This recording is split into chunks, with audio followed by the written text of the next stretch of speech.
Remember last year when I talked to you about how the GOP had a really good chance of taking not only just the House, but also the Senate? Well, back then it seemed kind of shaky, but now it's looking more and more likely. I'm gonna talk to you about that and much more, and we're gonna start right now. Hello, my name is Kyle and welcome to the channel. And in this video, I'm going to talk to you about this particular article in hotair.com. It's from John Sexton. It's entitled, Democrats Are Heading for Disaster in the Senate. But before I do this, I want you to go out there and check out the video I did last year. But if you don't want to see that, it's about 20 minutes long. I'm going to give a quick recap of what the races look like right now and how things do during the midterms. And so let me break this down for you for those who don't know much about the midterms and how it works. In the midterms, it's every 2 years, every member of the U.S. House of Representatives gets elected on. It's up for re-election, okay? For the Senate, it's roughly 1/3. Since there's 100 of those, it's roughly 1/3. Their terms are 6 years. House of Representatives are every 2 years. And right now, the breakdown of that is the 435 seats. 221 are Democrats and 209 are Republican with 5 vacant. And so we're talking about a handful of seats that have to flip in order for the Republicans to take over the House. Now, this won't be a House video. We'll talk about that a little bit later as we get closer. But we're going to focus mainly on the Senate, but I want to give you some background as he gets into this right here.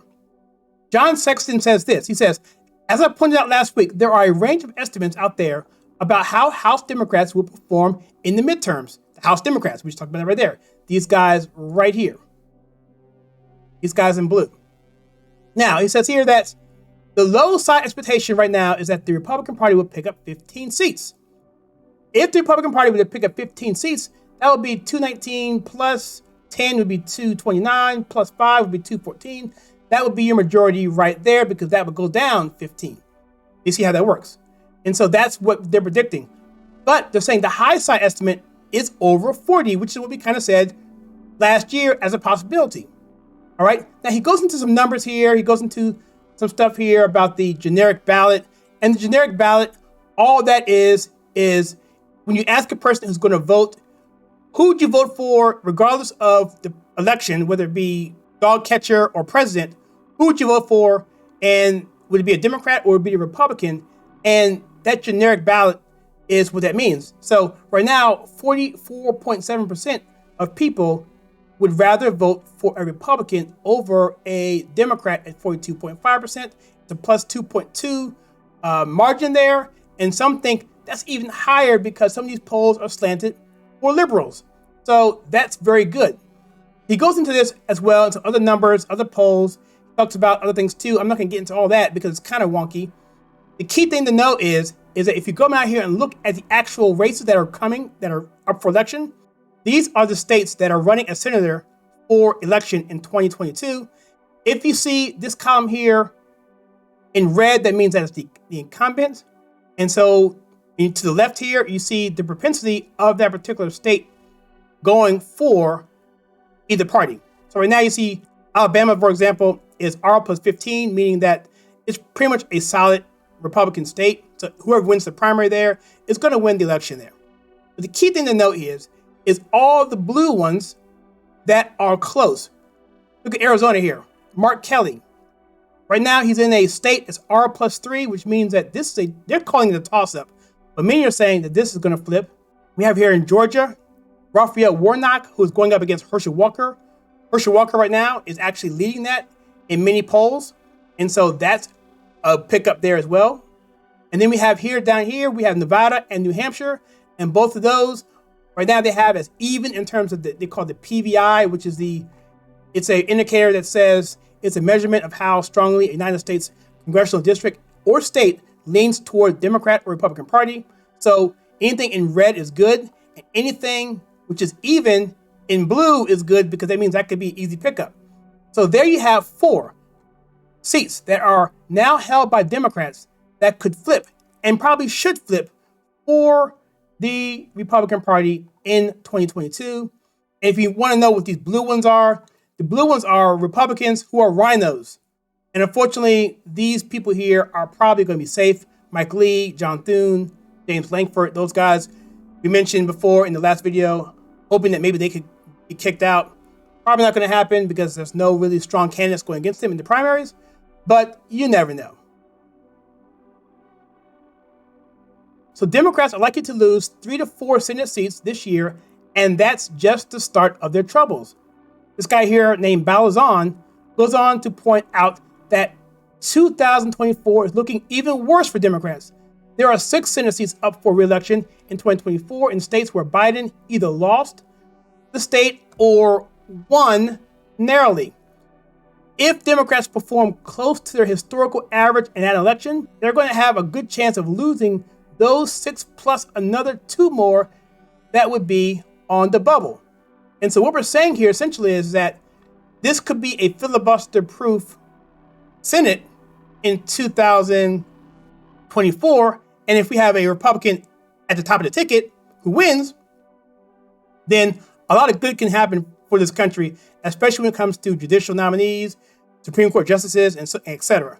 See, the Senate is, I like to think of them as the HR, or the human resources part of Congress. They make the determination of people to be appointed, appointees, judges, Supreme Court justices, et cetera. And the Congress is dealing with budgets and financial and that sort of thing. And of course, they can impeach as well. We know about that. But anyway, that's how it's looking.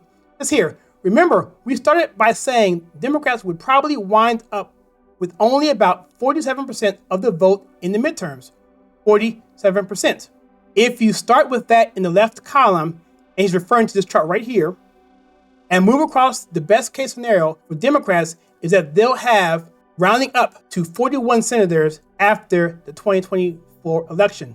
So what you're saying here is that a 60 majority Republican Senate is a possibility within the next 3 years. I find that pretty exciting. So the bottom line here is that scenario where Democrats hold the Senate looks extremely unlikely at this point. On the contrary, it may be time to start worrying about the coming Republican supermajority. I'm not sure if Hot Air is a conservative site or not, but they're calling it pretty squarely there, and I like what they're doing. It's probably scaring the living mess out of the Democrats. And so we have another article here from Red Wave, talks about the enthusiasm gap is real and it's spectacular, says ABC. We mentioned that before, how there are 2 new polls out there. Major media outlets paint Joe Biden as a millstone around Democrats' necks, but one demonstrates just how heavy that anchor will be. Both CBS and ABC came out with new numbers over the weekend, and both show Biden still in decline. And I'm going to leave you with this. This is David Shore, who's a political analyst, a straight-up leftist. And we did a video on the topic of how woke whites are turning blacks and Hispanics into Republican voters. And so basically the video is about how the electorate is basically changing more and more conservative, mainly because the Democrat Party has gone socialist. And they're leaving a vast swath of independents and free thinkers in the middle who have nowhere else to go but to the Republican Party. This guy here, David Shore, knows this. And in this video, we talk about that. And he basically said, look, we're going to lose elections for the next 20 years unless something gets done. And he recommends doing things that are totally unsavory, which is what I've been saying. Look, they can't win elections, so they have to do the other thing.